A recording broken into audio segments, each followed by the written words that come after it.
Bonjour à tous, numéro 74 de Tête à Clash commence.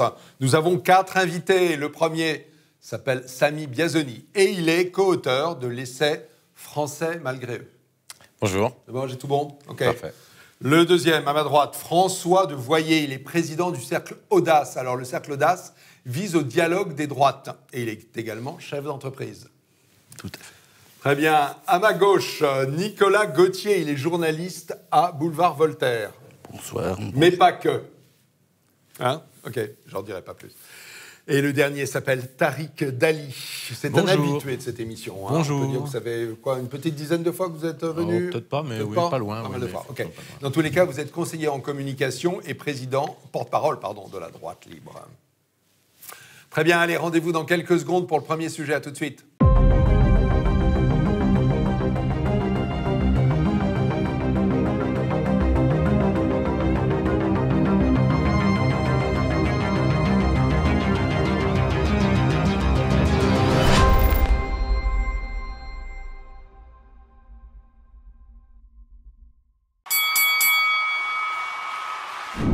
Premier sujet, je m'en délecte d'avance, l'islamo-gauchisme. Oh là là là, qu'est-ce qui nous est arrivé? On est tombé dedans et ça remue. Alors l'islamo-gauchisme, c'est quoi? C'est Frédérique Vidal qui a fait une sortie sur une chaîne concurrente en disant que l'enseignement supérieur était infesté d'islamo-gauchistes et qu'elle allait lancer une enquête. Donc tout le monde a entendu que c'était la police qui allait s'en occuper, tout le monde s'est imaginé que certains allaient au poste. Moi, ce que je voulais savoir, c'est ce que vous en pensez, si vous pensez que c'est une diversion par rapport aux conditions de vie des étudiants en temps de Covid, ou est-ce que vous pensez qu'il y a véritablement un problème avec l'islamo-gauchisme et la recherche en France? Ouais, je vous sens bien sur ce sujet-là. François. Très bien. Non, mais d'abord, c'est dans l'ADN de la gauche de s'allier à l'islamisme et d'ailleurs, plus généralement, à toutes les idéologies qui vont venir diviser une nation. Dès l'internationale communiste de 1920 à Bakou, les représentants alors s'étaient ensemble décidés à soutenir l'islamisme, les mouvements les plus radicaux de l'islam, pour que le prolétariat, le grand mouvement prolétarien, l'emporte. Tout est bon pour la révolution prolétarienne. Enfin, sauf qu'à l'époque, vous avez un vrai prolétariat. Il y en avait, effectivement. Sous la main. C'est ça. Mais il ne faut pas oublier Khomeini. Enfin, on a reproché aussi à ces mouvements islamistes de s'allier avec les nazis pendant la Seconde Guerre mondiale. Tout à fait. Aussi, c'est pour ça que tout est bon. Non, mais réellement, c'est-à-dire qu'on a Khomeini, on a par exemple une personnalité qui incarne cet islamo-gauchisme, c'est Carlos, le terroriste Carlos. C'est également le Hamas, c'est également à une époque le Hezbollah. Donc il y a effectivement très clairement des liens très forts entre islamisme et gauchisme. En revanche, moi j'aimerais juste, il y a une chose importante que j'aimerais dire, c'est que c'est une magnifique stratégie de Macron, une fois de plus. C'est un diviseur, il segmente, il est excellent à cela. Qu'est-ce qu'il nous dit? Qu'il y a de l'islamo-gauchisme dans l'université, parce que sa ministre est juste un bon petit soldat. La réalité, elle est ministre de l'enseignement supérieur. Hein. C'est exactement. Mais il est partout, l'islamisme. Quand on voit le problème de Samuel Paty, c'était pas dans une université, c'était dans un lycée. Il a été abandonné par ses collègues, il a été abandonné par les syndicats. Quand on voit le Conseil d'État qui, hier, laisse en France un réfugié condamné, tchétchène, condamné 4 fois, dont une fois pour apologie du terrorisme islamisme, c'est pas dans l'université, c'est dans la magistrature. Quand on voit les véganes qui s'attaquent à tout, sauf à l'abattage rituel, eh bien là encore, l'islamisme, il est bien au-delà de l'université. Quand on voit l'acoquinement entre Tariq Ramadan d'un côté et Edoui Plenel de l'autre, ce sont les médias, c'est pas l'université. Donc en fait, il braque toujours un petit bout de lorgnette pour donner à manger à sa frange droite. Et puis en réalité, il laisse de côté l'essentiel. On est dans le en même temps, hein, c'est exactement. ça? Vous me permettrez de ne pas être d'accord déjà, parce que effectivement, Nicolas Gauthier. Quand Frédérique Vidal parle de l'islamo-gauchisme, en fait, c'est ce que expliquait très bien Christophe Bourseiller, spécialiste des radicalités sur Boulevard Voltaire, mais c'est également ce que j'ai écrit et ce qu'Alain Benoît a écrit également sur Boulevard Voltaire, c'est qu'elle songe pas, elle confond deux choses, l'islamo-gauchisme et les études décoloniales. Les études décoloniales qui nous viennent des États-Unis, effectivement. Avec la fameuse intersectionnalité, voilà, qui est la convergence d'un certain nombre de postule luttes. Le fait que l'homme blanc doit expier à vie pour des choses qui sont passées il y a 200 ans, parce qu'il était colonialiste. oublie aussi une chose, enfin les décolonialistes, c'est que les Arabes ont été eux-mêmes de grands conquérants. Les Noirs, effectivement, les Africains entre eux, les fameuses Mécanes, les grandes guerres interafricaines, c'est les Zoulous qui vont descendre jusqu'en Afrique du Sud.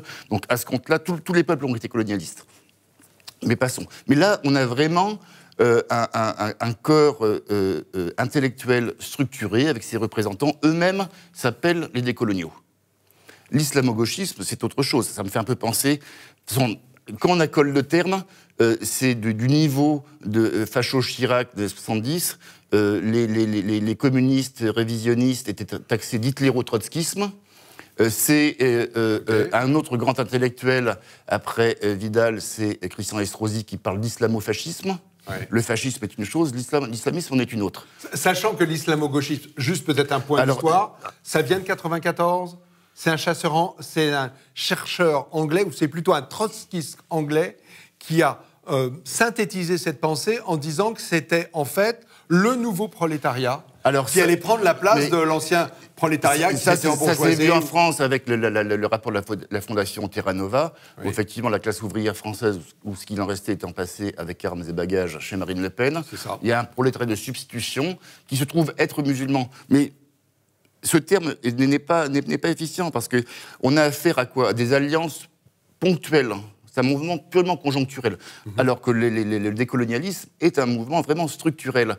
Et dans cette alliance, c'est celle de la carpe et du lapin. Parce qu'entre un gauchiste à la Plenel, qui va être plutôt pour les théories du genre, qui va défendre les LGBT, alors qu'en face, un musulman, parce que dans l'islam, c'est un peu, il y a 50 nuances de gris, là c'est 50 nuances de vert, mais un musulman qui soit de l'espèce soufi, laïque, tabligh, piétiste, frériste ou salafi, s'il y a au moins une chose sur laquelle il est d'accord, c'est contre le mariage homosexuel, contre les théories du genre. Donc l'alliance est ponctuelle. Mais ce n'est pas un corpus idéologique solide. Et donc, quand on parle d'islamo-gauchisme, de quoi parle-t-on ? En fait, de pas grand-chose. Oui, sauf que, je vous donne la parole, Tariq. Tariq Dalia, elle dit que, en gros, la recherche française est en train d'être infiltrée par cet islamo-gauchisme et que ça empêche l'émergence d'autres études et en fait d'une divergence à l'intérieur de l'université. C'est ça qui est dit. Est-ce que vous êtes en accord avec ça ? Bien sûr. D'abord, ce qui est amusant là-dedans, c'est que Frédéric Vidal dit qu'il y a de l'islamo-gauchisme. Ouais. Le problème, c'est qu'elle confie l'enquête au CNRS lui-même, qui est complètement gangrené par ça. C'est comme si Sully avait confié à Ravaillac l'enquête sur l'assassinat d'Henri IV. C'est bien, mais moi, je veux bien. Donc ça, c'est du en même temps. C'est du Macron. Il fait diversion, comme l'a très bien dit.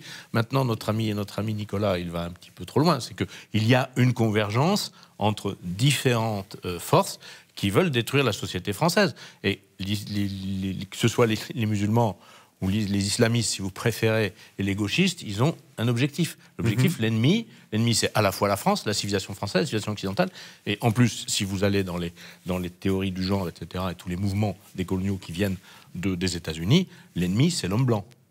Donc, voilà, oui, mais je pense que la subtilité dans laquelle nous emmène Nicolas... oui, mais la vie est faite de subtilité, surtout quand on a prétention à avoir un débat intellectuel, c'est juste pour dire tout ça, c'est islamo-gauchiste et compagnie, la preuve qu'ils sont alliés avec les bolcheviks et les nazis.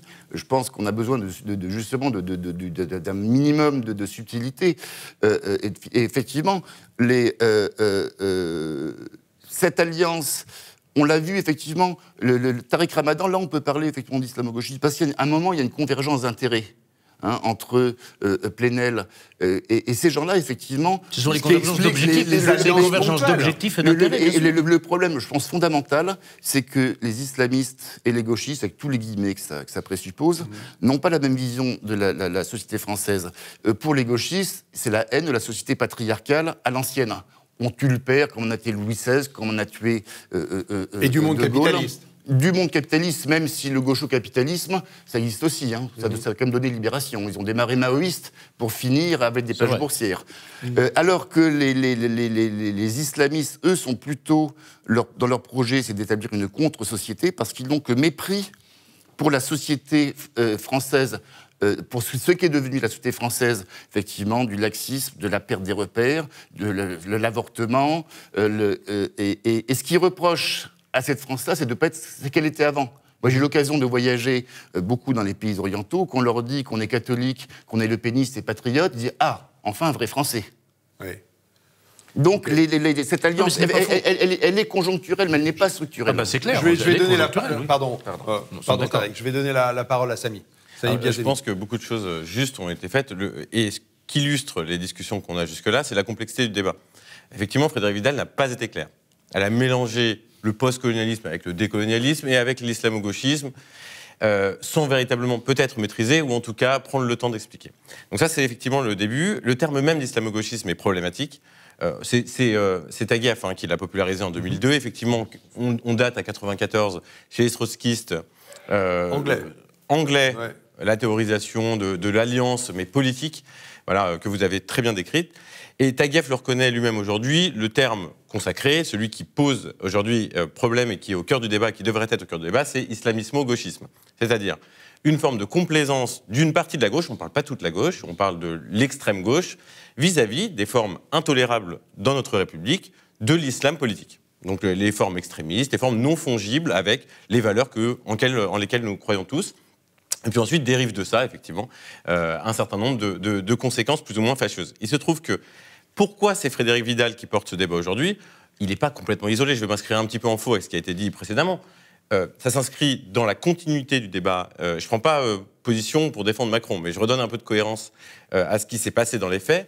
Dans la continuité du débat sur le séparatisme, qui lui avait véritablement une vocation à traiter d'un point de vue sociétal et plus global la question du séparatisme, et notamment du séparatisme islamique, et que ce volet-là, Frédérique Vidal s'en est saisi, alors probablement, je pense maladroitement, mais ça vient du fait qu'un certain nombre de présidents d'université lui ont fait remonter les difficultés de plus en plus importantes dans l'université. Ça vient après plusieurs années d'annulation de conférences répétées, de pression sur le corps enseignant, d'impossibilité de traiter de certains sujets, soit parce que la religion l'empêche, pour des raisons dogmatiques. Et ça, c'est plutôt au lycée, on va dire. Ça, c'est au lycée. Et quand ce ne sont pas les religieux, c'est LGBT, quoi. Voilà. J'aimerais pas être prof de fac aujourd'hui. Voilà, c'est un peu ça. Pour enseigner la météo, quoi, c'est tout. Les interventions qui ont été interdites par des étudiants parce qu'ils portaient un discours qui ne leur plaisait pas, même Hollande en a été victime. Hollande, Sylviane Agacinski, c'est-à-dire des gens qui sont vraiment à gauche, quoi. Voilà, qui sont à gauche, mais il y a de l'islamo-gauchisme dans l'université, c'est clair. Excusez-moi. Non, je vous en prie, absolument. Et j'allais justement revenir au point que vous avez énoncé. Donc vous l'avez très bien dit, soit pour des raisons religieuses, soit pour des raisons de corpus relatifs aux identités, aux nouvelles luttes sur les identités. Vous parliez d'intersectionnalité, même sans entrer dans ces termes techniques. C'est la lutte des femmes, c'est les LGBT, c'est... Même le pauvre chanteur Vianney se fait insulter par l'émission The Voice parce qu'effectivement, il a une vision familiale un peu traditionnelle. Tout est aujourd'hui prétexte à l'exercice d'une nouvelle censure. Et l'université est le lieu des savoirs, des apprentissages, en sérénité. Aujourd'hui, ils ne sont plus garantis, et c'est pour cela qu'on se saisit de ce sujet. Mais effectivement, le sujet, et l'affaire Paty l'a montré, c'est l'école globalement, c'est toutes les institutions de la République. Alors, est-ce que, pour faire avancer le débat, je vais refaire un petit tour de plateau. Est-ce que c'est un danger ? Parce que finalement, est-ce qu'on est en train de parler de quelque chose qui est relativement marginal et qui ne touche pas la France profonde ? Dans les campagnes, tout le monde se demande de quoi il s'agit. Et finalement, il y a une forme de permanence dans la société française qui n'est pas mise en péril. Ou est-ce qu'il y a véritablement un péril à travers cette idéologie ? Là, qu'est-ce que vous en pensez, François ? C'est un danger, bien sûr. Un danger mortel. Là, ce que je disais déjà, pas seulement dans l'université, mais si on prend l'université, il faut se souvenir que les gens qui piaillent aujourd'hui, qui hurlent en disant « Ah, Frédérique Vidal voudrait nous faire contrôler par le CNRS », sont les pires des censeurs. Ce sont des gens qui empêchent les autres de parler depuis des années. Quand vous voyez le dogmatisme d'un type comme Pascal Blanchard, là, le Morandini du décolonialisme, qui donne des leçons à tour de bras, qui n'est pas du tout sérieux scientifiquement, qui va aller imposer ces espèces de délires dans tous les médias, on se dit que oui, ces gens sont dangereux. Et ça fait du bien de taper un peu dessus. Je suis d'accord, le terme, il n'est pas idéal, islamo-gauchisme. C'est vrai, c'est plutôt une espèce de sous-marchandise du décolonialisme. Les mots valises, il faut s'en méfier. Mais enfin, ça fait du bien de les voir enfin dans la position de même pas de victimes. Mais pour une fois qu'on les dérange, en défense, il faut continuer ça. Les mots valises, il faut s'en méfier. Mais enfin, je prends un exemple. C'est quand même une convergence entre des gens qui veulent nuire à la société française. Je prends l'exemple.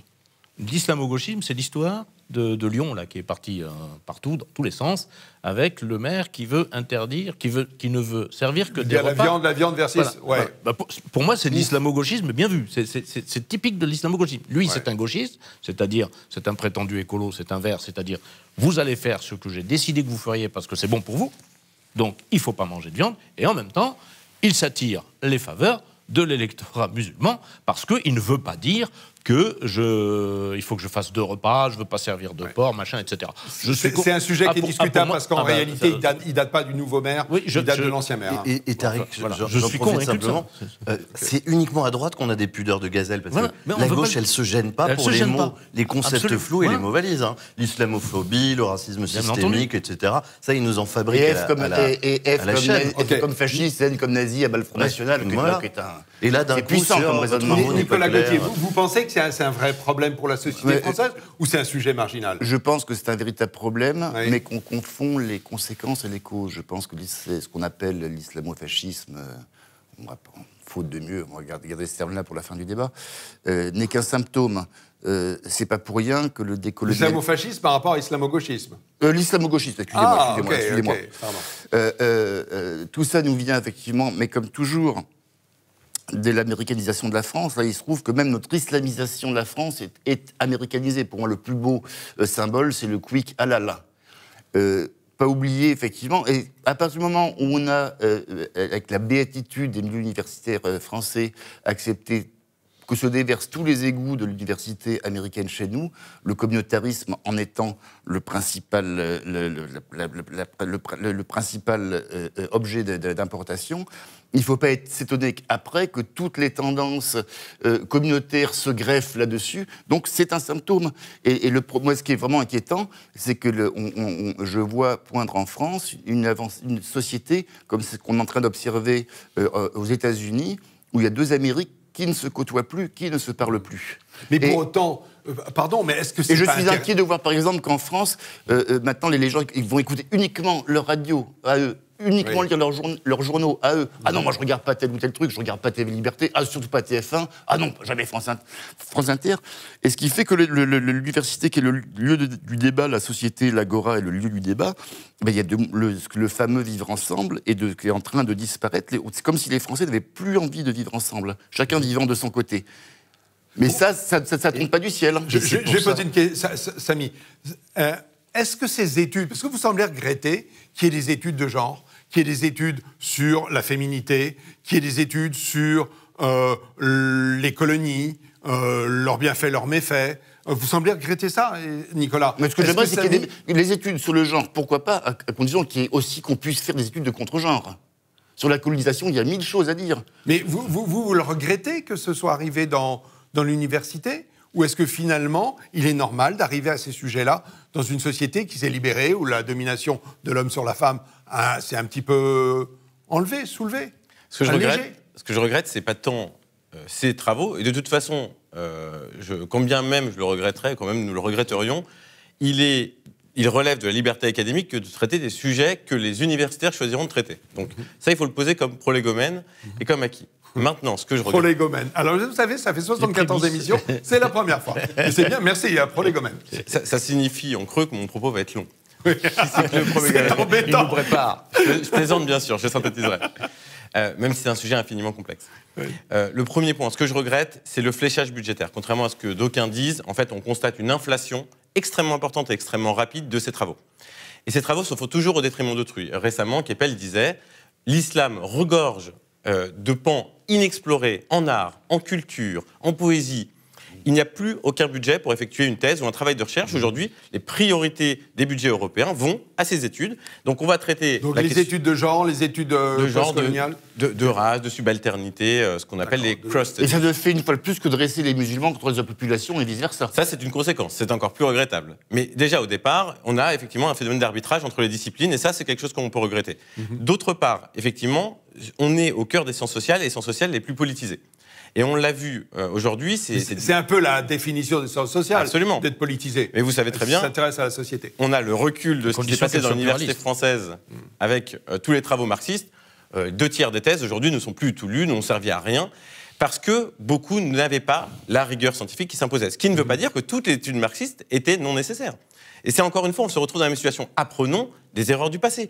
pacifions le débat. Avait-on besoin d'avoir des débats qui étaient politiques dans l'université au moment du marxisme, alors qu'on pouvait utiliser et étudier le marxisme de manière dépassionnée et intelligente, et moins débordante, moins exubérante? On se retrouve dans la même situation aujourd'hui. Mais Samy, ça veut dire que vous soutenez le point de vue de Frédérique Vidal. Vous dites qu'il faut aller, non pas enquêter au sens policier, mais faire une étude pour savoir quelle est la position de l'islamo-gauchisme dans l'université française. Qui refuserait aujourd'hui de dire on a un phénomène qui a pris beaucoup d'ampleur, et elle ne parle pas d'enquête, enfin le terme a été galvaudé, elle parle d'études. Elle était mal choisie, en fait. Voilà. Elle a dit enquête. Au début, et tout le monde entend dit enquête de elle police. s'est rattrapée. Et le CNRS, c'est pas fait pour ça. Elle confie l'enquête à celui qui est responsable de ça. C'est le CNRS qui pose problème, d'après Le vous. président, Quoique au CNRS, il y a de tout aussi. le président du CNRS, qui s'appelle Monsieur Petit, Oui. a déclaré, je ne sais plus dans quel texte, dans une société métissée comme la nôtre, il faut que le racial remplace le social. Ces gens-là sont dangereux, réellement. Ces gens-là sont dangereux, Il faut exactement. surtout pas le confier. Alors là, c'est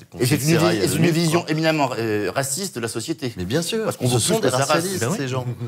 D'autant plus que là, on peut faire confiance aux savants racistes du XIXe siècle. Les Arabes font partie de la race blanche. Et on a oublié de Donc parler déjà, d'une il- chose qui était, là où Houellebecq a été excellent, Soumission, en 2015. C'est exactement, en fait, on a l'image même de ce qui pourrait se passer si on laisse se développer cet islamo-gauchisme. Une espèce de lente abandon, quoi. Parce qu'il ne faut pas oublier, l'université, comme Samy le disait, a toujours été soumise aux idéologies dominantes. C'était le marxisme, ça a été le maoïsme. Aujourd'hui, c'est les cross-studies, les gender studies et autres intersectionnalités. Oui, des mais luttes. leur alliance avec l'islam est un non-sens. Imaginez, vous prenez l'exemple du livre de Houellebecq, Soumission, qui est un président musulman en France. Vous croyez qu'il y aura encore une gay pride? Mais c'est exactement ce Mais il qui n'y aura est plus de expliqué. gay pride, il n'y aura plus de marque de Jobo, il y aura plus Mais de... c'était bien sûr. déjà le cas du Mais- temps du marxisme. Regardez comment fonctionnait l'université dans les pays soviétiques. C'était pas toujours certaines Les tendances. musulmans n'étaient ne sont tout pas à dupes fait de ça, mais représentées. c'est un moyen de s'en prendre à la société française. Marcel Cachin Ce sont qui des disait que alliés lui vivant, il n'y aurait objectifs jamais d'inverti au Parti communiste. Oui. Bon, Oui. pas de chance. C'est ça, quand on parle des communistes, pas oublier que Georges Marchais s'alarme sur l'immigration clandestine et même légale en France, au nom de la défense de la classe ouvrière. Et la fameuse loi de préférence nationale, ça remonte à 35. Le Parti communiste, oui, c'est ça, a eu des positions très diverses sur le sujet de l'immigration. Mais vous savez, le cheminement politique a toujours existé, et là on est complètement au moment d'une bifurcation. Donc c'est pour ça qu'on s'étonne de tous les paradoxes, mais ils en ont conscience. Simplement, leur stratégie, et je récuse le terme de convergence des luttes, j'utilise dans un papier que j'ai écrit dans le Figaro, je parle de juxtaposition des causes, sinon on ne comprend pas le phénomène. Il n'y a pas de convergence des luttes, effectivement, vous l'avez tous très bien dit. Ils ne luttent pas pour la même chose, et ils savent très bien qu'ils divergeront, voire qu'ils s'opposeront. En attendant, chemin faisant, ils ont effectivement... Ponctuellement, il y a des alliances. Il y a les alliances, parce qu'aujourd'hui, on a un ennemi commun qui est municipal, par l'universalisme, exemple. l'assimilationnisme, la France, c'est ça, exactement. l'identité française, voire toute idée d'identité nationale. Et ça, C'est au moins pour les municipales. Les élections, je vois Alexis Corbière de la France Insoumise. Je sais qu'en privé, il est plus que sceptique sur l'immigration. Mais comme il est élu en Seine-Saint-Denis, il fait avec. D'accord. Ben, on va en rester là, puisqu'on a commencé un petit peu à déborder du temps qui nous est imparti. C'est grave, docteur? C'est pas très grave, ça va, je gère pas mal.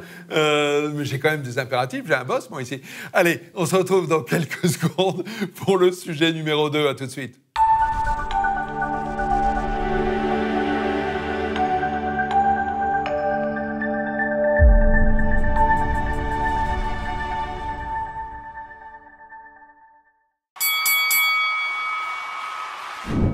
Rebonjour, sujet numéro 2, le vote par anticipation. C'est une idée toute récente. En fait, c'est un amendement qui a été glissé au dernier moment dans un projet de loi du Sénat visant à autoriser en France, à l'occasion des présidentielles de l'élection présidentielle de 2022, je vais y arriver, le fait de pouvoir voter par anticipation. Alors, pas une semaine avant, pas pendant 15 jours, une journée, le mercredi ou le vendredi précédant les élections. Je voulais savoir si ça vous semblait être une bonne idée, autrement dit une modernisation de la manière de voter, qui est toujours un peu la même, hein, le grand rituel du dimanche où on se retrouve dans l'école primaire à côté de chez soi, ou est-ce que c'est une entourloupe? Voilà. Allez, je pense... On est... Tariq. Ce qui est bien avec Macron, c'est qu'il doute de rien. Ah, Ce qui est bien, c'est extraordinaire. C'est-à-dire, Pourquoi voilà un bonhomme, ça fait 4 ans qu'il est là. Oui. Il n'arrête pas de nous pondre des lois liberticides, d'abord contre la liberté d'expression. Depuis un an, on est assigné à résidence. On a écrasé le pays tout entier, des gens ne travaillent plus. Et maintenant, au détour d'un amendement, il dit voilà, je vais changer, je vais faire voter en avance pour. Voilà. Et le truc, en quoi c'est liberticide? Parce que il me semble que c'est- j'y viens. Parce que ce dont je suis sûr, c'est que Macron, il a lu Time Magazine. Alors, il y a un article, je ne sais pas si vous l'avez vu, mais sur TV Liberté, on en a parlé, Oui. qui explique en long, en large et en travers comment ils ont fait pour que Donald Trump fût battu. Je vais simplement vous lire 2 phrases. Un article très long, cet article est proprement hallucinant, intitulé donc The Secret History of the Shadow Campaign That Saved the 2020 Election. Ok. Donc, je vous lis 2 phrases. Leur travail a touché tous les aspects de l'élection. Ils ont amené les États à modifier les systèmes et les lois électoraux et ont contribué à obtenir des centaines de millions de dollars de financement public et privé. C'est écrit noir sur blanc dans Time Magazine. Donc je résume. Ils ont expliqué pourquoi on pouvait voter en avance, pourquoi on pouvait poursuivre les dépouillements bien après la clôture du scrutin. Voilà. Et ça, c'est le système américain qui autorise le vote par anticipation et le vote par correspondance, de manière très large. Il existait, effectivement, mais comme l'écrit lui-même le Time Magazine, ils ont tout fait pour justement modifier au dernier moment les règles pour pouvoir arriver à ce qu'ils ont fait. Et donc Macron a lu ça, et en plus, attendez, c'est pas un an avant, au détour d'un amendement, on modifie pas la loi électorale, on balance un truc comme ça en loose day, pour dire on va vous faire voter en avance parce que c'est bien, ça facilite. Et puis l'argument, c'est-à-dire que on va il y a trop d'abstention, on va vous faire voter d'avance. Je suis désolé, c'est pas la faute des électeurs. L'abstention, c'est parce que les candidats sont mauvais et que les programmes sont mauvais. Pas seulement, on est dans une situation particulière. Si les gens votent pas, c'est que les candidats leur plaisent pas. Non, mais il y a la Covid. Rappelons-nous les élections municipales, c'est 56% d'abstention. Les élections municipales, il y a déjà eu un trucage parce que, excusez-moi, je ne sais pas comment le Conseil constitutionnel a accepté de laisser passer 3 mois, plus de 3 mois entre le premier et le second tour. Déjà, il y avait une manip. Situation exceptionnelle. Voilà. Situation exceptionnelle, effectivement, ça fait 1 an qu'il n'y a plus d'opposition. En plus, voilà, ça fait 1 an, on est tous assignés à résidence, enfin, c'est extraordinaire. Et le Macron, il doute de rien. Samy Biazoni, ça vous semble liberticide, ce projet de loi? Alors non, liberticide... C'est pas liberticide. J'ai pas dit que c'était liberticide. Je pense que c'est pas ce que Tariq disait. Multiplier les lois liberticides, et puis maintenant, il dit, je vais adapter le mode de scrutin de façon à être le plus confortable possible pour moi. Voilà. Je ne me prononcerai pas sur la question des libertés, d'autant plus que liberté, voilà, c'est pas le sujet. En revanche... Non mais attendez, modifier la loi électorale comme ça au détour d'un amendement sans en parler avec l'opposition ni quoi ni qu'est-ce... Mais je vais vous donner raison, Tariq. En fait, je vais simplement essayer de compléter votre propos. Il faut comprendre pourquoi il aurait intérêt à faire ça. En fait, ça peut paraître technique, mais en fait, c'est très simple. C'est-à-dire que lorsqu'on fait ça, quelle est la forme de ce vote anticipé? Les modalités ont été à peu près communiquées. Elle consiste à mettre une machine à voter, un ordinateur, dans une préfecture. C'est à peu près la forme que ça devrait prendre. Ça n'est pas partout du tout, hein, c'est dans quelques points. À quelques points, donc au moins une préfecture, et puis si possible... Peut-être des centaines, mais dans tous les cas, pas des milliers ou des dizaines de milliers. Hein. Ce qui crée un effet technique, qui est que les personnes les plus éloignées des centres urbains voteront moins, parce qu'elles auront à se déplacer plus. Et ça a été théorisé, effectivement, dans le cadre de la campagne américaine. Ce n'est pas dit dans le cadre de ce débat-là, mais ça va être un effet nécessaire. Et d'ailleurs, un certain nombre de constitutionnalistes se posent cette question-là de l'égalité vis-à-vis du vote, dans la mesure où l'essence même de l'élection aujourd'hui, c'est de pouvoir amener au plus près de chacun la capacité de voter, le bureau de vote. Ici, on casse ce principe, et cassant ce principe, on induit un déséquilibre d'une part, qui pose un problème philosophique, mais aussi technique, puisqu'effectivement, on va favoriser un vote plus urbain ou plus centré sur le... et qui bénéficie de ce vote. Macron, voilà, plutôt que Le Pen. Donc voilà, ça c'est la continuité du propos de Tariq, j'imagine que c'est ce que vous souhaitiez indiquer, et on se retrouve dans la même position que les démocrates américains. Donc ça, c'est un premier fait, et ça doit nous interpeller. Maintenant, il faut aussi comprendre que ce ne sont pas les seules raisons pour Macron. Macron s'est engagé lors de sa campagne à moderniser, numériser la vie politique française. Ça, c'est l'engagement de campagne 2017. Voilà. Ah bah, on peut adhérer ou pas à cela. En tout cas, il prétend ou il avance qu'il n'était pas masqué et que c'était une promesse de campagne. Il n'est pas interdit, dans ce cadre, de voter par Internet le dimanche, comme les autres. Parce qu'il y a une autre question qui n'a pas été soulevée, c'est que... Il ne s'agit pas de voter par Internet, Tariq. Il s'agit d'aller dans un lieu où il y aura une... Oui, c'est pour éviter le vote par Internet. Donc vous allez plus loin. Vous proposez le dimanche le vote par Internet. Et c'est sécurisé. Nicolas Gauthier. Je prends l'exemple. Il y a quand même une chose. Dès que j'entends parler de machines à voter ou de trucs informatiques, déjà, c'est quand même la meilleure façon pour gruger un scrutin. Moi, je suis quand même fidèle à la vieille école. On compte les enveloppes, on les recompte s'il faut, avec les bulletins. Alors que les traficotages informatiques, pas besoin d'être Julien Assange pour y arriver. C'est quand même assez simple. Donc, pour vous, ça pose un problème de sécurité? Oui, donc un problème de tripatouillage potentiel. De tripatouillage potentiel. C'est plus facile de tricher, de tricher sur des résultats d'un vote sur un ordinateur qu'avec des urnes pleines d'enveloppes avec des bulletins. Les assesseurs sont quand même plus nombreux. Oui. Deuxième chose, ça nous revient au sujet précédent. C'est l'admiration béate des Français depuis les années 60 pour les États-Unis. C'est un peu ce qu'avait dit Hubert Védrine à propos de la guerre froide. Qui a gagné la guerre, c'est Mickey et Marilyn Monroe. Et nous, depuis les années 60, on a vu se succéder des heures de nouveaux JFK, tous plus grotesques les uns que les autres, des Jean Le Canuet, des Olivier Stirn. Jean Le Canuet, il faut avoir plus de 50 ans pour s'en rappeler. C'est Nicolas Sarkozy qui, au début de la campagne présidentielle, dit aux États-Unis « Enfin, je me sens chez moi ». Parce que la modernité, c'est forcément les Américains. Ce qui n'est pas faux, c'est effectivement toute la modernité à la con nous vient de là-bas.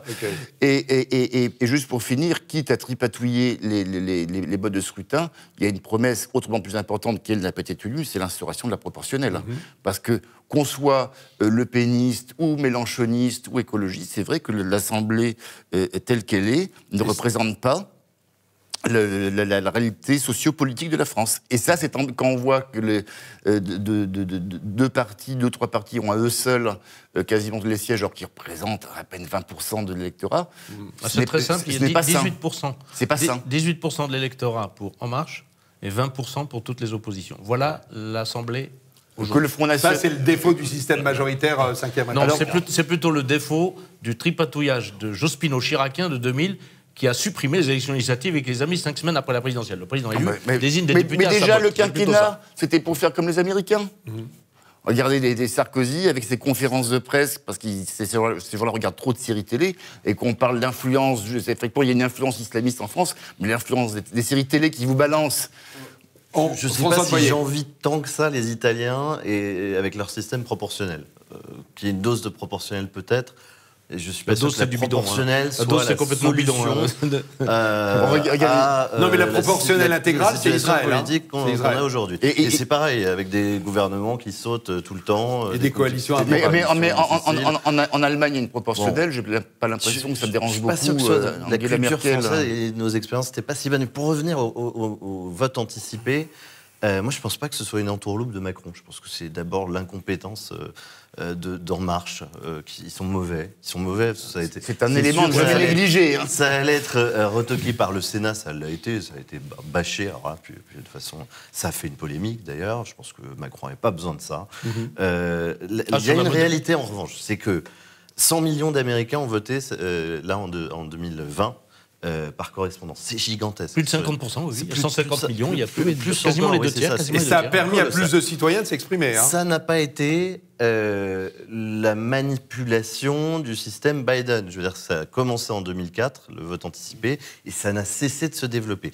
Ça s'est implanté récemment en Suède, si je ne me trompe pas, en Nouvelle-Zélande, en Australie. En Finlande. La Suisse commence à y remédier. Et je pense que la Suisse est plutôt un magnifique exemple de démocratie. Et ça, je l'envie. Voilà, autant j'aime pas le système proportionnel italien, autant le système suisse, moi, il me fait rêver. Voilà. Oui, sauf que les élections en Suisse ont un intérêt, je dirais, relatif. Ce qui est important en Suisse, c'est la votation. C'est pas le même pays, c'est pas les mêmes peuples, c'est pas la même histoire. Élire le Conseil national, à la limite. Mais en réalité, on y est déjà dans ce système. Les européennes, les pays ne votent pas le même jour. Si, tous ceux qui votent le dimanche votent le dimanche, et ceux qui votent pas le dimanche votent le jeudi. Oui, mais donc il y a une influence des résultats des uns et des autres sur les autres. Non, là vous confondez deux choses. Alors en 2009... Ceux qui votent le jeudi votent tous le jeudi, et dans le pays où on vote le dimanche, on vote tous le dimanche. Comment on dit, gardent leur jour initial de vote. C'est totalement différent. Le scrutin européen, vous avez le résultat avant... non, on l'a pas, il les donne le dimanche. Alors c'est peut-être pour la toute dernière. Il y a eu une manipulation quelque part. Je suis certain, en tout cas, en 2009, pour les européennes de 2009, nous n'avons pas voté les mêmes jours. Et on était au courant. On vote jamais le même jour, mais les électeurs du même pays votent le même jour. Hollandais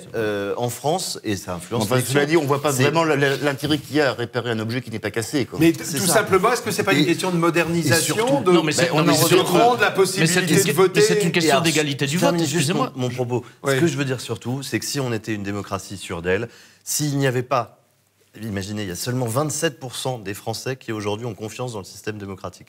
27%, moins d'un tiers. Si on avait une démocratie saine, eh ben on s'en foutrait de voter un jour avant, si c'était bien organisé, bien contrôlé, avec des logiques qui ne soient pas effectivement de magouille territoriale pour faire voter avant tout là, la France périphérique, enfin ne pas faire voter. Le peuple a fait sécession.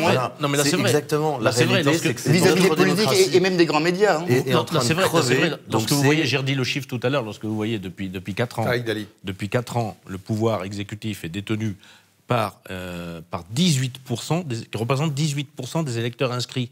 C'est certain que ça pose un vrai problème. Ça veut dire qu'il y en a 82% qui ne sont pas d'accord. Donc ça pose un vrai problème. Mais effectivement, si c'est une démocratie apaisée, si on n'avait pas des comportements autoritaires, méprisants, arrogants du pouvoir, on n'en serait pas là. Oui, mais Tariq, justement, cet argument que vous utilisez, est-ce que ce n'est pas un argument pour développer les moyens de voter, histoire que tout le monde puisse voter un petit peu en avance, peut-être un petit peu en retard, beaucoup plus par correspondance. À ce moment-là, je reviens à l'argument qu'a dit François, c'est-à-dire que pourquoi pas moderniser ? Le problème, c'est qu'on ne le fait pas comme ça, en catimini. Mais moderniser quoi ? Dans chaque petit bled, ça veut dire quoi ? Il y a une mairie ou une école, effectivement. Oui, mais dans le cadre de la Covid, par exemple, au municipal, les gens ne se sont pas déplacés parce qu'ils avaient peur de la contamination. Ils ne sont pas plus déplacés 3 mois après pour le second tour. Non, mais c'est ce qui s'est passé aux États-Unis. Et c'est pour ça que le vote par correspondance s'est énormément développé. Est-ce que c'est pas... Je comprends. Moi, je tiens à mon dimanche de vote. Personnellement, il se trouve en plus que je suis souvent assesseur. Je trouve que c'est une manière intéressante d'aller voir les rapports humains, tout ça. Bien. Mais si je pouvais voter une semaine avant et que je savais que mon vote n'allait pas être utilisé, changé, je ne sais quoi, je serais parfaitement... Alors, je serais content de le faire. Il ne faut pas faire de fétichisme républicain non plus. Je vais prendre un autre exemple. Oui, imaginons qu'en 2017, on ait voté une semaine avant. Oui. Et qu'il y en ait eu 10, 20, 30% des électeurs qui l'aient fait. Marine Le Pen aurait fait 5 ou 6 points de plus parce qu'il n'y aurait pas eu le débat. Peut-être. Donc, oui, mais le problème, c'est pas celui-là. C'est que le niveau d'information n'est pas le même. La campagne électorale se poursuit. Alors, dans les faits, ce ne serait pas passé comme ça. J'en sais rien. Parce que le débat n'aurait pas pu avoir lieu entre les deux. Il faut neutraliser. Donc, mais voilà, c'est prévu. C'est pour illustrer de façon schématique. C'est d'ailleurs pour ça que le problème. Le vote est prévu soit le mercredi. Le vote anticipé, c'est soit le mercredi, soit le vendredi. En gros, c'est pour permettre, on va le dire comme ça, à ceux qui partent en vacances ou à ceux qui partent en week-end, de pouvoir continuer à partir en vacances et en week-end et pouvoir voter le mercredi ou le vendredi, c'est-à-dire après le fameux débat. Cette histoire-là, lorsqu'on montre la lune du doigt, l'imbécile regarde le doigt. On met sur le dos des difficultés à voter le dimanche le fait qu'une abstention forte. Je suis désolé, c'est pas ça le problème.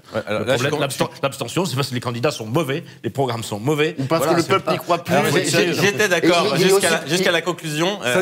Simplement, rapidement. Déjà, d'une part, il y a un principe fondamental qui est constitutionnel, c'est l'égalité devant le vote, l'égalité de l'information devant le vote. Si vous votez 3 jours avant, même si, et c'est ce qui se passerait, la campagne serait interrompue, c'est-à-dire qu'on ne pourrait pas avoir de débat entre les deux, bien évidemment, même cela, il se passe des choses, le monde continue à tourner 2 jours plus tard. Donc on a des Français qui vont avoir 2 jours, 3 jours, 4 jours, le monde évolué, et puis qui ne vont pas voter sur les mêmes bases. Alors vous me direz, le dimanche, bien évidemment, mais vous voyez bien toute la difficulté qu'on a. Le dimanche, il s'agit d'aller contrôler les réseaux sociaux, éviter que les médias parlent, et vous voyez comme c'est difficile, alors qu'on parle de 9h à 17h. Donc multiplier ça par 4 jours, et on accroît la complexité. Ça, c'est un premier élément, et qui doit être un élément du débat, mais c'est un élément technique. Il faut bien comprendre aussi qu'effectivement, il y a un certain nombre de pays qui ont fait ce choix, certains très récemment comme la Corée. La Corée a un autre niveau de discipline, un autre niveau d'organisation que la France. Les autres pays, on n'est pas comparable à la Finlande, et la situation allemande est singulière, et la Suisse encore plus. Je pense qu'il faut surtout s'en référer à l'exemple américain, qui donne systématiquement lieu, et rappelez-vous, c'est pas nouveau, Al Gore, cette élection terrible où il a fallu recompter, vérifier les cartes perforées, ces élections techniques, aujourd'hui, nous ne sommes pas prêts.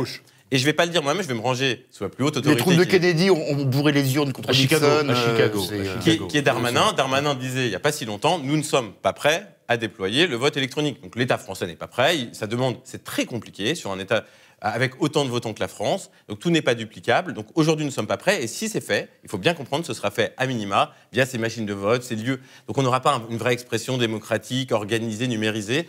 Donc je pense que c'est trop tôt. Et peut-être un dernier point de désaccord avec vous, François. J'étais d'accord sur l'essentiel de vos propos. Et c'est un point important. Aujourd'hui, ce n'est pas l'amateurisme. Enfin, le fait que le Sénat ait retoqué cela, c'est pas pour, le Sénat le dit lui-même. C'est pas pour le fond du sujet. c'est parce qu'il n'a pas été saisi, il n'y a pas eu de débat, et cet article a été glissé dans le cadre d'un projet de loi plus global au dernier moment. Ce qui est curieux d'ailleurs comme procédure. Oui, c'est très étrange. C'est comment saboter son propre projet, on ne peut pas mieux faire. Hein. Oui, ou alors comment justement organiser le débat alors que tout le monde s'en fichait. Alors François dit que c'est du François. Ça peut être de l'amateurisme. C'est de l'amateurisme, de l'incompétence. Moi je dis que c'est de l'arnaque. Je connais assez bien. Je suis très régulièrement à l'Assemblée nationale. On ne glisse pas de projet en douce. C'est plus de l'arnaque que de la... Non, mais soit on a un plan stratégique. Soit on a fait une petite bêtise, ça peut arriver, effectivement. En revanche, c'est pas... Mais pardon, Samy, vous dites que si le projet était venu d'un certain nombre de sénateurs, il aurait été examiné plus sérieusement s'il avait été soumis au Sénat de manière préalable, si un débat avait été organisé au sein des deux chambres convenablement et pas glissé en catimini, là vous avez complètement raison, dans un projet de loi qui traite beaucoup plus global, à ce moment-là, la réaction du Sénat aurait été différente. Le Sénat aurait peut-être voté non, parce qu'il y a une forme de conservatisme, je pense que le Sénat adhère majoritairement à nos points de vue, mais les termes du débat auraient été très différents. Alors, cela, il y a une chose qu'effectivement, à vous entendre, on a l'impression que tout ça effectivement, était fait pour lutter contre l'abstention. Et j'entends effectivement notre ami dit, c'est parce que les politiques sont mauvais. Je pense aussi que déjà, il y a beaucoup de Français qui ne s'intéressent pas à la politique. Parce que ça n'a pas toujours été le cas. Hein. Et après, il y a une autre chose, c'est que l'État français a organisé sa propre impuissance en déférant nombre de ses prérogatives à des instances européennes. Au Conseil d'État constitutionnel, pourquoi élire un député ou même un président, vu qu'il va se faire censurer par des gens qui eux-mêmes ne sont pas élus. On en arrive à la République des juges. Et très légitimement, nombre de Français disent toutes les démocraties ont une Cour suprême. Ça ne sert à rien, vu qu'effectivement, il n'y a pas une véritable délégation de pouvoir. Donc là, le problème est beaucoup plus profond. Et il est vrai que le Conseil d'État, autrefois, c'était un conseil. Il est là pour conseiller. Là, maintenant, c'est lui qui décide en dernier recours. Non, en dernier retour, c'est le Conseil constitutionnel. Oui, mais d'État. Ça fait deux instances non élues qui sont au-dessus de la République française, de l'Élysée. En fait trop, une de trop au moins. Plus les instances européennes, la Cour européenne des droits de l'homme. On n'est plus du tout dans l'esprit de la 5e. C'est-à-dire que dès la mort de De Gaulle en 70, le Conseil constitutionnel. Tout le monde se dit gaulliste aujourd'hui. Mais non, mais entre le quinquennat, le Conseil constitutionnel, qui n'a rien à voir avec celui que souhaitait De Gaulle, qui n'est plus du tout une Cour suprême, qui est clairement une espèce de 5e pouvoir, 6e mais pouvoir. Olivier Duhamel, hormis ses frasques familiales, c'est à lui qu'on doit ça, parce qu'effectivement, il a tout fait pour que le Conseil d'État constitutionnel ressemble à la Cour suprême américaine. Et j'en reviens toujours à la fascination niaise par rapport aux États-Unis, sauf que les États-Unis, pour prendre une comparaison musicale, eux, ils créent Elvis Presley. Nous, en face, on a Dick Rivers. On est toujours au-dessous, quoi. Oui. C'est bien Dick Rivers. Oui, mais enfin, Elvis Presley, le King a quand même un principe d'antériorité. Hein. D'accord, très bien. Bon, alors je crois que je voulais relancer le débat, mais je crois qu'on va conclure là-dessus parce que j'aime beaucoup. On arrête sur Dick Rivers. Hein. J'aime beaucoup Dick Rivers, Elvis, le combat de catch un peu disproportionné. Écoutez, Moi aussi, j'aime bien Dick Rivers. paix à leurs âmes, à eux deux, et à leurs perruques. Et rendez-vous dans quelques secondes pour le troisième et dernier sujet. À tout de suite.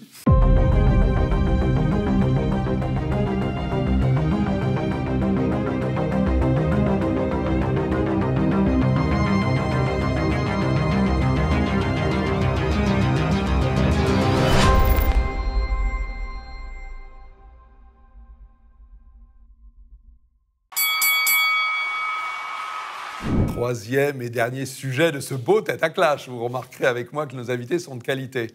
Alors, Monsieur est trop bon. Pardon ? Monsieur est trop bon. Oui, n'en profitez pas. Alors, le troisième sujet, c'est Mario Draghi et la coalition en Italie. En fait, depuis quelques jours, Mario Draghi, ancien président de la BCE, dirige le gouvernement italien avec une coalition qui va de l'extrême droite, on va dire la Ligue du Nord, jusqu'à l'extrême gauche, quelque chose comme ça. Personne ne va être d'accord avec ces vocables du mouvement 5 étoiles, avec toutes les nuances de bleu ciel au milieu. Hein. Moi, ma question, c'est, en temps exceptionnel, la Covid, la récession, est-ce que ce n'est pas un modèle pour la France ? Est-ce que ce que Mario Draghi a réussi à obtenir, est-ce qu'il n'y a pas un homme politique ou une femme politique en France qui pourrait l'obtenir prochainement ? Alors, qui est-ce qui va commencer sur ce sujet-là ? Bon, après l'exemple américain, c'est l'exemple italien. Nicolas, Ça serait bien qu'on fasse des trucs français une fois de temps en temps. C'est une occasion de parler de trucs français. Là, vous n'allez pas pouvoir taper sur les Italiens, États-Unis. Qu'est-ce que vous allez dire sur l'Italie? C'est le meilleur moyen de taper sur la France. Il y a eu une union sacrée en France, c'était pendant la Grande Guerre. Je sais bien que Emmanuel Macron a dit que nous étions en guerre. Il ne faut quand même pas exagérer non plus, quoi. Il y a toujours une espèce d'inflation langagière qui est assez grotesque, je trouve. Ce qui se passe en Italie, ce qui est terrible, c'est que c'est la fin de Matteo Salvini, quoi. C'est la fin de Matteo Salvini à cause de ce qu'a dit Draghi en disant que... Parce qu'il a fait un discours le plus pro-européen qu'on ait jamais entendu, en disant en gros, l'Italie n'est rien sans l'Europe, mais l'Europe n'est rien sans l'Italie, et que l'euro, c'est pour toujours. Et Matteo Salvini, en adhérant à ça, est-ce que ça veut dire qu'il enterre ses idées? Oui, alors déjà, il y a un principe dans une union, parce qu'une union, fût-elle nationale, c'est toujours une union. Et l'union se fait toujours aux dépens d'un des deux partenaires. L'union de la gauche en 72, et 78, ça a tué le Parti communiste. L'union RPR-UDF, le RPR amenait les militants et l'argent, l'UDF les idées. Ouais. Ça a tué le RPR. On peut dire le RPR des années 86 et le Rassemblement national d'aujourd'hui. Il y a toujours, c'est comme dans un couple, il y en a toujours un qui s'aime plus fort que l'autre et il y a souvent un cocu, quoi. Donc, et cette histoire, effectivement, j'ai pas envie que ça se reproduise en France parce que vous parlez de l'extrême droite. Non, l'extrême droite ne participe pas au gouvernement national, c'est Fratelli d'Italia. Oui, eux sont des... Je savais que je serais repris là-dessus. Voilà. Mais tout ça me semble être un coup de communication politique.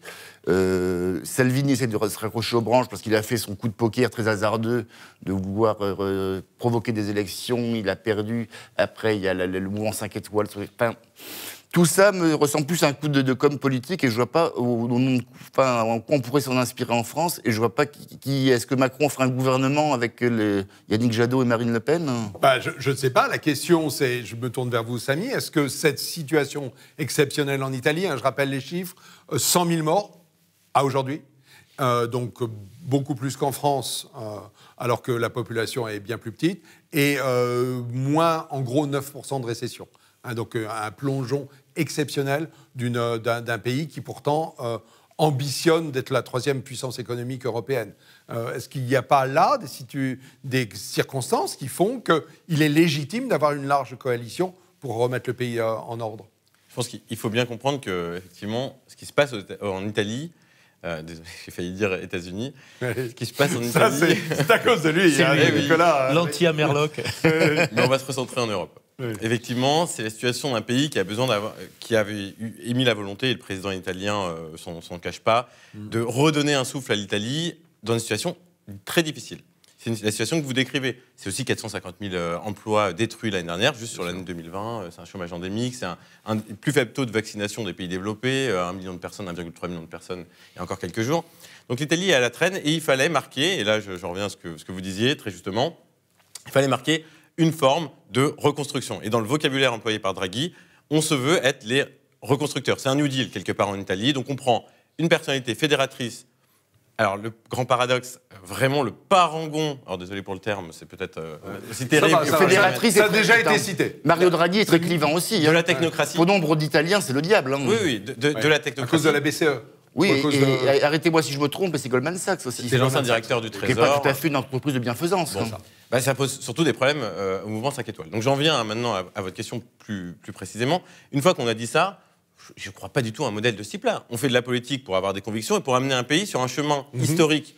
Ce n'est pas en faisant des concessions du type de celles qui sont négociées en ce moment. C'est-à-dire, si je résume très rapidement, et je vous laisse ensuite argumenter et compléter mon propos, mais on a d'un côté un mouvement 5 étoiles. Il faut bien voir que c'est un mouvement anti-système. On promeut la personnalité qui incarne le plus ce système en Italie.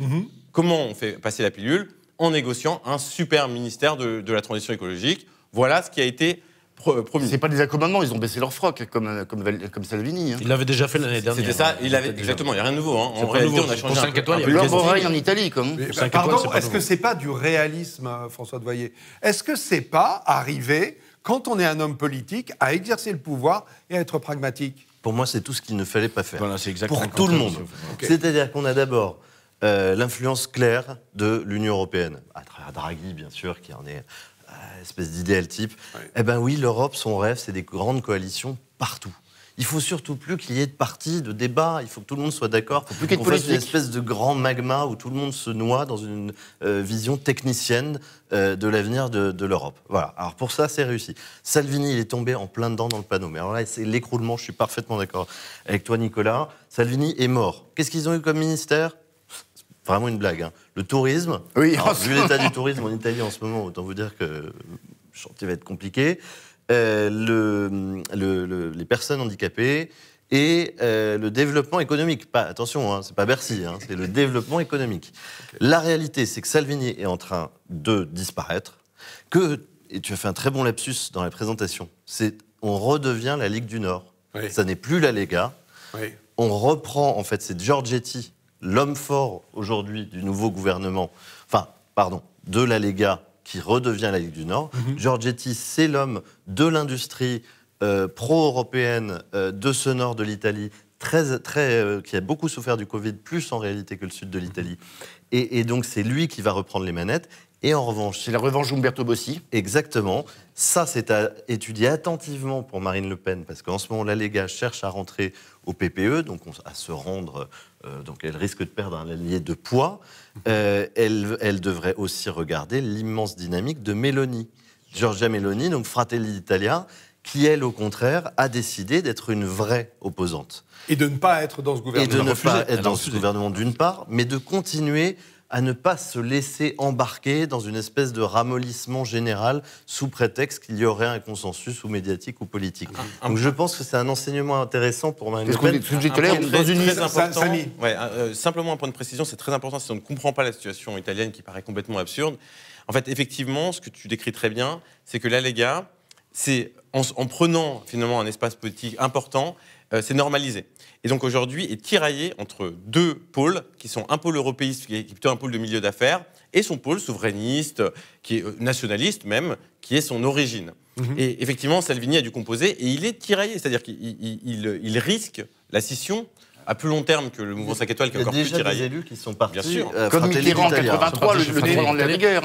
Tariq Dali, mais est-ce que ce que vous êtes en train de décrire, c'est aussi le fait que quand le nombre de votants, le nombre de députés, le nombre de représentants s'élargit dans un parti, s'élargit aussi le nombre des points de vue, et c'est ce qui est en train d'arriver au Rassemblement national. C'est qu'il y a quand même à l'intérieur... Les gars, eh bien, peut-être que si c'est vrai, c'est pas bon signe pour le Rassemblement national, parce que là, les gars, en fait, elle est en perte de vitesse depuis plusieurs années. Elle est presque... Je suis entièrement d'accord avec ce qu'a dit François. C'est que Salvini a surtout démontré qu'il n'était ni un tacticien ni un stratège. Exactement. Il a cru au Père Noël en 2018 en disant je vais provoquer une crise et je vais gagner les élections. Ça n'a pas marché. Et déjà, le mouvement 5 étoiles est rentré dans le rang. Ça, il ne s'y attendait pas pour gouverner avec ses pires ennemis. Maintenant, on ne sait pas trop pourquoi. Il rentre là-dedans pour un plat de lentilles.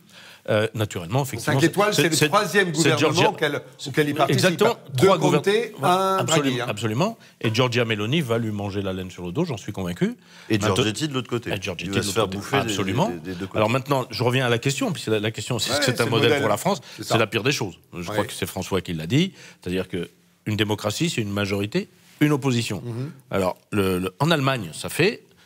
La grande coalition en Allemagne, c'était exceptionnel. Il y en a eu une fois, entre 1966 et 1969, sous le chancelier Kissinger qui gouvernait avec Brandt, parce qu'il y avait un problème économique, une crise économique, il fallait resserrer. Ça a duré 3 ans. Maintenant, Merkel, elle a institutionnalisé la convergence des oppositions. Et donc, moyennant quoi il n'y a plus d'opposition, moyennant quoi on ne gouverne plus, que la CDU est devenue un sous-SPD, voilà, et que les Verts et l'AfD ont pris la place. Donc, et pour aller même, Tariq, plus loin, il y a une opposition au gouvernement allemand, au sein de la Commission européenne. Oui, c'est-à-dire que l'Allemagne domine tellement l'Europe qu'elle n'a même pas besoin d'opposition interne. Et en fait, son opposition, c'est au sein de la Commission. Alors maintenant pour être un peu schématique, comme j'aime bien l'être, est-ce que le cas de la France n'est pas similaire ? Ça fait quand même 1 an. Est-ce que vous entendez l'opposition en France ? Moi, je veux bien. La différence, c'est qu'en Italie, ils sont au gouvernement. En France, ils n'y sont pas. Mais enfin, depuis 1 an, quand même, je reviens toujours. Je suis porte-parole de la droite libre. Les libertés, c'est quand même important. Ça fait 1 an que dans le pays, on est assigné à résidence, on ne peut plus travailler, on ne peut plus faire ce qu'on veut. Eh bien, l'opposition, vous l'avez vu, l'opposition ? Il n'y en a pas. Donc, c'est ce que disait François tout à l'heure, c'est que l'Union européenne, ça lui convient très bien. Sauf C'est-à-dire, que... il y a un gouvernement mou au milieu qui applique ces directives. Le suffrage universel, on s'assoit dessus, et puis voilà. Oui, mais une situation exceptionnelle ne demande pas, pour une fois, que tous les pays se mettent autour de la table. Il ne faut pas exagérer. Justement, c'est ça le problème. C'est pas 14-18. C'est pas une. Voilà, c'est ça. C'est qu'on a fait. Parce que malheureusement, cette situation qui fait que pour une histoire de virus, on est en train de tout détruire. Oui. On a fait accepter au peuple cela, à force de leur laver le cerveau depuis un an, on leur dit c'est une situation exceptionnelle. Ils ont fini par le croire et c'est eux qui le demandent. Ah oui, ça c'était vrai, mais situation exceptionnelle. Nicolas Gauthier. Pour revenir à la situation italienne, je trouve que ce qui s'est passé avec la Ligue devrait faire réfléchir en France les cercles qui militent depuis quelques années maintenant pour l'Union des droites, à laquelle je tiens, je crois, à peu près autant qu'à la reformation des Beatles. Vous voulez dire maintenant ou bien maintenant? Tant qu'il y en aura 2 de morts, on n'y arrivera pas. Et il est vrai que Salvini a réussi à fédérer le peuple de droite, il y avait ça, une assise populaire, et les milieux d'affaires, effectivement du Nord, qui sont aussi plutôt de droite. Mais c'est un peu comme les gens qui, en France, ont rêvé un temps d'une fusion entre Gilets jaunes et Manif pour tous.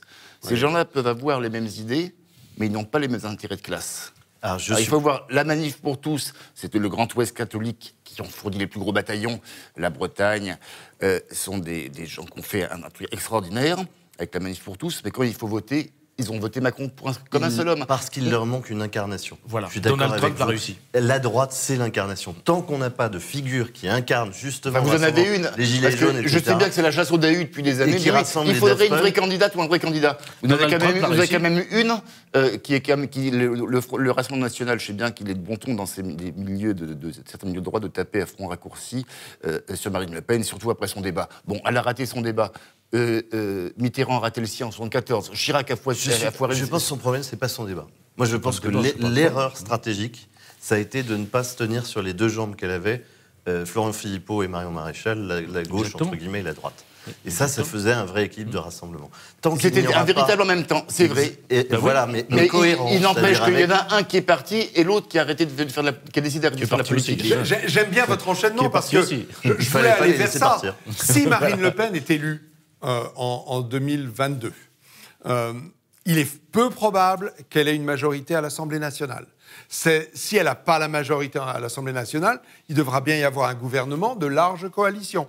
Est-ce que cette large coalition qui arrive en Italie ne deviendra pas là, pour vous, la vertu et l'alpha et l'oméga? Et est-ce que si on se retrouve dans un an et demi, c'est pas une question de vertu, mais de nécessité, quoi. Debout sur la chaise, merveilleux, cette coalition. La question, c'est comment on a fait la coalition. Excusez-moi, ce que vous appelez une grande coalition, c'est un nom en français, c'est la cohabitation. Oui. Alors moi, j'ai un autre exemple. C'est ce que fait Kurz en Autriche.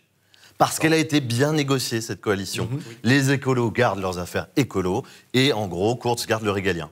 Et là, c'est propre. Ah, c'est extraordinaire. Mais si on fait une coalition magma où, en fait, c'est Draghi là, qui tire. Oui, mais Draghi garde le régalien. Et qu'on laisse des pseudo-ministères. Il a 23 ministres, et les principaux sont des techniciens. La bonne coalition, c'est Kurz. Oui, mais certains peuvent accepter des petits partis. Il n'y en a pas beaucoup. Non, voilà, c'est un bon. Voilà. Parce que Sébastien Kurz, il y a quand même un truc extraordinaire. Il y a Orban, c'est lorsqu'on l'a interrogé en disant, mais quand même, vous allez gouverner avec ce type qui est contre l'immigration, etc. C'est pas Kurz, justement. Il a posé au leader des Verts. Il a dit, ah oui, mais chacun pense ce qu'il veut. Nous sommes là pour défendre l'environnement et nous occupons de ça. Ok, chacun dans sa ligne, autrement dit. Ce qui est un complet fantasme en France. Personne ne croit une seconde qu'un fonctionnement comme ça marcherait une seconde. Mais il faut s'appeler... Aujourd'hui, l'écologie politique n'est plus une écologie d'environnementalisme. Ah, c'est pas de l'écologie, c'est des gauchistes. D'autant plus que le débat sur la le dernier vrai écolo en France, c'est Antoine Wechter. Je pense que Hulot aurait pu jouer ce rôle. Suffisamment en retrait, justement, de côté politique. Et lui-même a été découragé par l'impossibilité de le faire. Le thème a été capté par tous les grands partis, mais absolument tous. Et donc aujourd'hui, c'est plus une ligne de démarcation. Donc, le thème a été pris par les grands partis, non. Mais ils ont pris les idées des gauchistes pour faire une écologie bidon. Les communiqués par les grands partis. Aujourd'hui, tous les grands partis communiquent sur ce thème. Donc il y a eu du greenwashing. Mais chez l'écologie tout le n'est monde. pas. Mais à l'origine, l'écologie n'est pas gauchiste. Exactement, hein. l'écologie n'est pas de gauche. Mais ils ont. Ça a servi à recycler, Voilà, comme le papier, absolument. des vieux gauchistes. Ça leur donnait Mais elle est éminemment une nouvelle conservatrice. feuille de route. Absolument. Tous les Oui, bah. inspirateurs de l'écologie politique actuelle, en fait, sont tous de droite. Frédéric Mistral et les Félibrige parmi les premiers. Frédéric Mistral. Oui, alors après, Alors là, c'est une belle émission. Charles Maurras. la vision de la Lanza nature- del Vasto était pas la de vision de la gauche. nature chez Maurras et la déclinaison aujourd'hui technique d'Europe Écologie Les Verts, je pense que le pont se discute. Formidable, la poésie et la technique. Mais j'en serais ravi parce qu'effectivement, ce sont les belles inspirations desquelles. Je suis écologiste comme Jean Giono, moi, monsieur. Voilà. Moi aussi, alors, aussi, je crois tous autour de cette absolument l'homme qui plantait les arbres. Je vous dis ça. Et S'il y a Regain. une nouvelle que vous devez lire, l'homme Oui. qui plantait les arbres. Sans la table. Élisée Regain, au passage. Alors, simplement, c'est pour extraordinaire. répondre au point, si Oui, Marine Le Pen, Allez, ce sera la fin de la. C'est vous qui fermez la porte. très bien, venait à être en responsabilité, le barycentre de sa coalition serait bien plus à droite. Donc en fait, elle n'aurait pas forcément de nécessité d'aller au-delà de la République En Marche. C'est-à-dire que finalement, si elle gagnait, il y aurait effectivement une situation de fait, de cohabitation. Et Avec ça- quelques républicains, le péno compatible, Voilà. ça manque pas, ça. Et puis peut-être d'autres. Voilà, c'est ce qui se passerait très vraisemblablement. Véritablement, le système italien il a Adrien déjà Quatennens été pour faire éprouvé. joli, puis très Nous, bien. on est face à la falaise. C'est-à-dire qu'en France, on n'a pas ce système parce qu'on a le système de cohabitation qui est très tranché. Et la Ve République, institutionnellement, ne fonctionne pas du tout comme le système italien, qui lui est délégué au président du Conseil.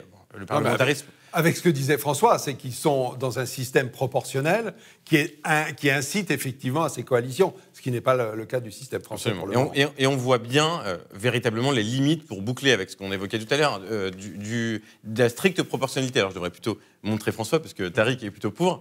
Mais effectivement, c'est une forme d'instabilité qui conduit. Et c'est aussi. Moi, je suis moi-même critique. Il n'est pas possible d'avoir une telle, et là on va être tout à fait d'accord, un tel déséquilibre entre l'expression du vote, la pensée des Français, et ce qui se retrouve au Parlement. fameux C'est 24. impossible. Et ça ne tiendra pas, et ça crée un désaveu du système démocratique. Maintenant, il est quand même difficilement concevable qu'on puisse avoir une proportionnalité intégrale avec toutes les instabilités que ça Il y a engendre. 50 nuances de gris, là aussi. hein. Une dose. Petite précision, Voilà, il faut une dose de je ne suis pas pour la proportionnalité intégrale. Je suis devenu pour la proportionnalité intégrale, vu les élections législatives qui n'existent plus. C'est totalement différent. L'inversion des C'est calendriers. ça, voilà. Voilà. Allez, c'est fini pour aujourd'hui. Messieurs, merci beaucoup. Merci pour votre savoir-faire, pour cette courtoisie. Vous êtes des bretteurs aussi. Nous aimons beaucoup ça à TV Liberté. Et on se donne rendez-vous dans 15 jours pour une nouvelle émission qu'on espère aussi formidable. À bientôt.